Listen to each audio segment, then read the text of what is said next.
All right, everybody, good evening to you. It is, what day is it? It is already Wednesday, March 1st. So happy you're with us today at 8 o'clock today at the First Alert desk here. I'm Savannah Louie with your top 5 stories for tonight, and we are just going to get straight into it because there is a lot going on, not just here in Atlanta, but some of our surrounding areas that we really need to get to tonight. So we're going to start with a story that if you have been living in the Atlanta area for a few months now, this is probably going to be very familiar to you. It's a story that we've been covering for quite some time and one that actually had a rippling effect across the country here. And take a look at this image here. You can kind of already tell what we're talking about here. But tonight, warrants have been issued for the arrest of a former Bulldogs UGA defensive star projected to actually be a top pick in the NFL draft. This is a huge deal. Jalen Carter now facing drag racing and reckless driving charges. Now, police believe Carter was racing UGA staffer Chandler LaCroix in a separate vehicle before a crash that happened on January 15th. You might remember in that crash, there were 2 people who died as a result from it.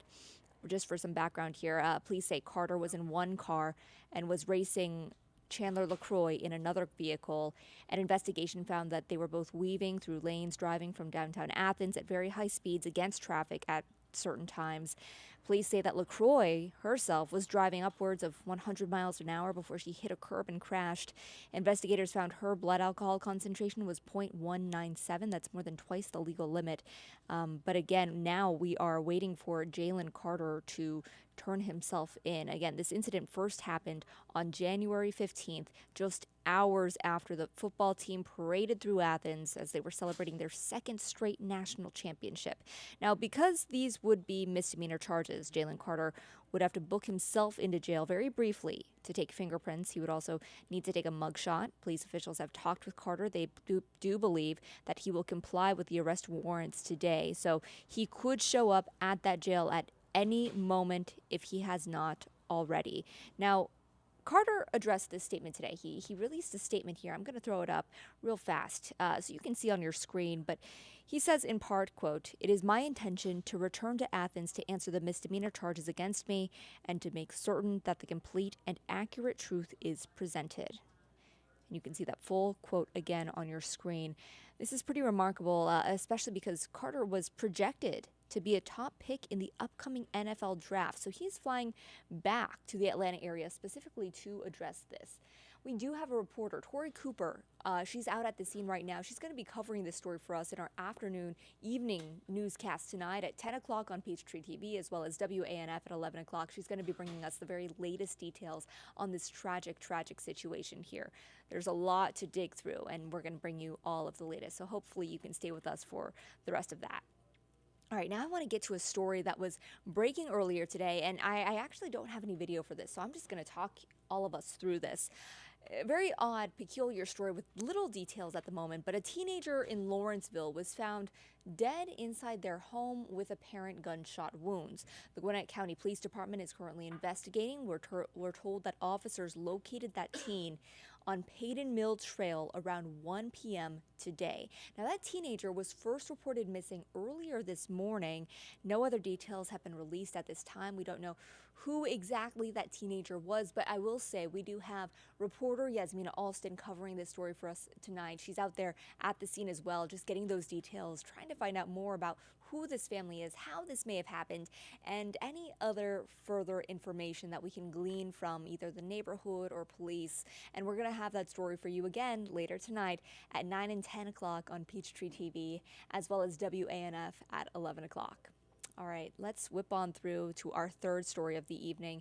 And this was shocking to me. Parents out there, you might be pretty concerned to hear this one. You would never want to get a call from your child's school saying that they're sick, but especially in a circumstance like this one here. So several children were rushed to the hospital today after swallowing something that made them sick. All of this happened this afternoon at Michael R. Hollis Innovation Academy in Atlanta. Atlanta Public Schools officials say 9 third graders swallowed some kind of liquid, and 2 children went to the hospital. The other kids went home with their parents. Right now, parents are pressing the district and police about how this happened. We are also asking those questions, including trying to figure out what kind of substance these students swallowed. And we have reporter Chelsea Beimfor. She was out at that school earlier today watching this situation unfold as parents were picking up their kids from school in general. And she's going to bring us the latest information again tonight on Peachtree TV at 9 and 10 p.m. and WANF at 11 o'clock. I feel like I'm a broken record repeating that, but we have a lot of really interesting stories unfolding right now, which is why I really want to emphasize that these are developing stories and we need to continue covering them and just watching how they unfold here. One of the things about Atlanta news is there is always something crazy going on, and then that just unfolds and develops into some sort of larger escalation here. So Chelsea's going to bring us the latest on that in our evening newscast tonight. Okay, and speaking of developing stories, you might remember this one from a few weeks ago. It has to do with a pretty shocking video. I'm going to go ahead and throw that for you up on your screen here. You might remember, here you go. Yeah, that shocking moment here when a Paulding County deputy was caught on camera body slamming a detainee onto the ground. So that deputy is now out of a job. He was investigating a report of a car break-in when he came across that man walking to work. He says that he thought that man in that video was the suspect. When asking what was going on, the deputy asked the suspect, for why he was out there. He also said that the suspect matched the description of someone who was breaking into cars. And shortly after, that's what led to that takedown right here. Now, attorneys for that suspect say that, or have previously said, the deputy needed to be fired and also face criminal charges. It's not clear right now whether the deputy would face criminal charges. We just know that he is out of a job. And I also want to emphasize, too, attorneys say later they determined that that suspect was not the man deputies were looking for. They also said that use of force was excessive. We're told that the man who was thrown to the ground suffered a concussion. He also broke his thumb, and he is also dealing with lasting emotional distress. So that's the very latest with that story. I know a lot of folks, a lot of you at home were very interested in how that one would play out, and that's just the latest development with how that police officer, that deputy, is kind of facing consequences for his actions. All right, well, you guys, we got one more story left for you, and I think this is interesting as someone who loves social media a little bit too much, admittedly, sometimes. I know there are plenty of you out there who do as well. Tonight we're talking about TikTok, and if you're a teenager on TikTok, well, you might be a little disappointed here. Turns out there are going to be new time limits for people under 18 years old who are using the app. So what you're going to see now, there's going to be a default to a 1-hour time limit on TikTok. Once that time limit is up, teenagers will have to enter a passcode to extend their time on TikTok. But there is a new setting that would allow you to turn off that passcode requirement there. So if you really want to be on your phone scrolling through for hours upon hours, just turn off the setting. I know some parents are going to be very glad that that setting is on. I know for me personally, it is so easy to get all caught up on your phone. I'm guilty of it. I'm hoping some of you at home are as well, because that'll make me feel a little bit better about myself. But from here, it is 8:16. I'm going to show you a beautiful look. Wow, look at Metro Atlanta, all lit up here. Traffic flowing pretty steadily. Some folks out on the town, hopefully, trying to enjoy the last bit of dry weather, because you guys, the rain is coming our way. I'm going to send things over to our meteorologist, Patrick Pete, and Patrick has a look at not only the forecast, but we're talking about some first alerts here. Patrick. Multiple first alerts in the forecast, Savannah, as we head through the next 48 hours. Actually, one first alert weather day. So we talk about this a lot of the times, and we actually read your comments on social media, on Instagram, on Facebook. And so I want to take this moment first to break down the difference between a first alert and a first alert weather day. A first alert is essentially a heads up. Check it out. Something impactful is going to happen. It could be fog. It could be some gusty winds through the day that have nothing to do with the weather system. It could be a little bit of rain. It could be a temperature drop. That's just going to drop, maybe 20 degrees. That's going to make you maybe need to either grab a jacket, or maybe it's going to warm up 20 degrees, and that means you can wear some flip-flops and shoes. So associate a first alert as just a heads up, as something is going to kind of rock the boat a little bit but not shake up things a whole lot. Meanwhile, a first alert weather day means that it's a significant weather event that's going to happen. We're talking about dangerous wind chills like you guys saw in December right before I moved here, where I think the wind chills were sub-zero for a while. Strong winds, we're talking about 50, 60 miles per hour wind gusts, or something that could cause power outages. Maybe there's some severe thunderstorms that are possible, maybe a derecho, or maybe tornadoes are possible. Maybe there's an elevated risk for severe weather, and that's something that you just need to know about, because not only is that impactful to you, but it's impactful to property as well, or something that's just going to cause travel delays. It could be snow. It could be literally an inch of snow that could fall on the ground and make things a bit messy out here. So wanted to give you guys at least that opportunity to understand what the differences are between a first alert and a first alert weather day. And part of the reason why that is pertinent information is because as we head through Thursday, we are tracking a first alert, rain and thunderstorms. And then as we head into Friday, it's a first alert weather day. Once again, we kind of have a warm front that's going to stall out around. That's going to keep some rain and some instability in the region. And it's also going to give us a chance of some early morning thunderstorms. We're talking about after midnight. So as we head through the next, let's say 5 hours, we're going to be looking at that risk, especially for folks in extreme northwestern Georgia, as we start off your Thursday with rain and thunderstorms yet again Friday, as the risk for severe weather increases across the region on Friday. Let's get you through our first alert for your Thursday. Look at the northwestern corner of the state, those yellows, those reds. That's those showers, that's those thunderstorms that are going to push in. We do have that level 1 risk for severe weather for a large chunk of our region for the early morning hours. By 7 a.m., that line sinks a little bit further south, and we'll see that hugging our northernmost suburbs, eventually sinking through Atlanta as we head through the day. This is not going to be an all-day rain event, but what we are expecting are intermittent showers, and for those to be a bit heavy at times. And then, of course, some rumbles of thunder are going to be possible as we head through the afternoon and the evening. We're going to be watching to see how much of this rain sticks around.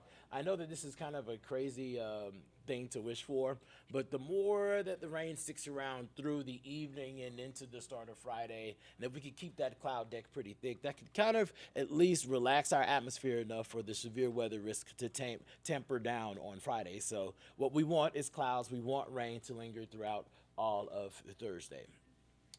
So hour by hour forecast has us in the mid to upper 60s as we head through the late morning, and then we're into the 70s for the rest of the day, not because of the sun, but because of these west-southwesterly winds that are going to end up getting us to about 71 degrees for an afternoon high. And then that first alert weather day for severe storms. This is our significant tornado parameter, and what it allows us to do is to see how many things are in place for there to be spin in the atmosphere. And we are going to have enough spin in the atmosphere, especially as we head into the 11 a.m.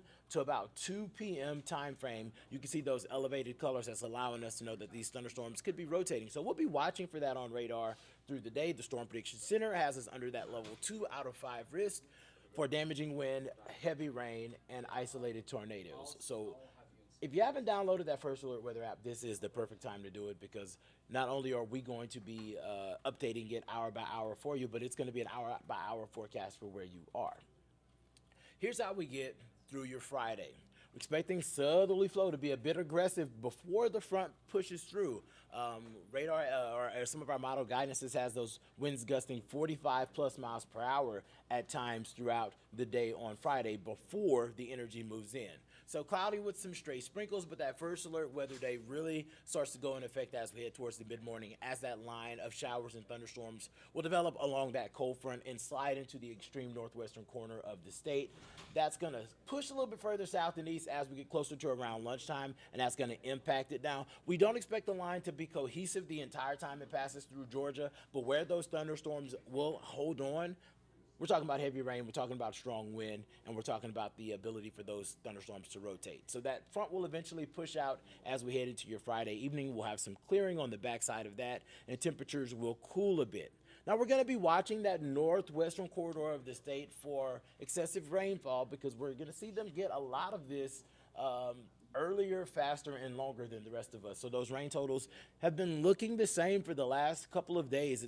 The guidance has been pretty clear that it's that northern half of the state that's going to get the bigger rain totals, 1 to 2 inches of widespread rain for areas north of Atlanta, and then those rain totals will be lesser the further south and east you go. So make your plans for the next couple of days. Be weather aware. Make sure that you have our First Alert weather app so that we can pinpoint you and alert you. Listen, whenever there's heavy rain, heavy downpours in your area, we're going to notify you. Whenever there's lightning in your area, we're going to notify you. And when there are warnings in your area, we're also going to notify you. So that's the best way to plan for this, is to be dialed in. And then once we get past this Thursday and Friday, Saturday and Sunday are looking fantastic. Lots of sunshine. The morning's going to be a bit chilly, so if you're getting up, maybe going for an early morning run Saturday or Sunday, you're probably going to want the hoodie. But as we head into the afternoon, we're topping out in the upper 60s both days. The 70s come back by Monday, and then we're watching another system that's going to bring rain chances as we head towards Tuesday and Wednesday. So obviously, with all of this active weather on the way, literally moving into some of our northwestern communities within the next 4 to 6 hours. There's a lot of work for us to do behind the scenes to prepare you for that. We have our newest information that should be coming down the pipeline within the next 20 minutes or so. Meteorologist Fred Campagna is going to have that update for you tonight at 9, and then I will follow suit at 10. And if you are busy or out eating, or maybe you're playing spades, or it's Wind Down Wednesday, maybe if that's your thing, we have that final newscast tonight at 11 that you can catch for that last information before you hit the bed. So I'm going to leave you with the 7-day forecast, which you already know has 2 big weather days, a first alert for tomorrow, and then a first alert weather day for your Friday, and then some sunshine for the weekend. Y'all have a good day.